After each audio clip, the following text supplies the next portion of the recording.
Mahal kong mga kababayan, Assalamualaikum, madayaw ug maayong adlaw kaninyong tanan. Magandang araw sa inyong lahat.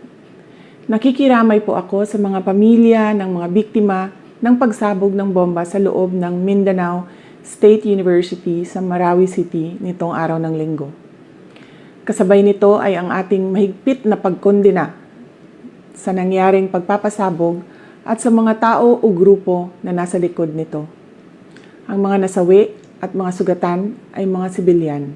Nakakabahala na ito ay nangyari sa loob ng MSU compound sa isang katolikong simbahan, sa isang bahagi ng bansa na may mahaba at madugong karanasan sa terorismo.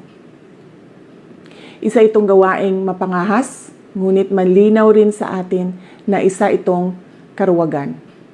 Nananawagan ako sa mga lahat ng Pilipino, lalo na sa mga Mindanawan, na maging mahinahon habang nagsasagawa ng investigasyon ang mga otoridad.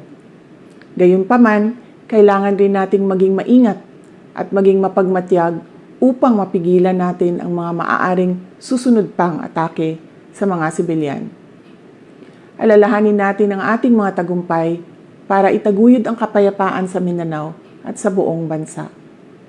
Noong 2016, ilang sibilyan din ang nasawi sa pagsabog ng bomba sa Rojas Night Market ng Davao City habang ako ay mayor.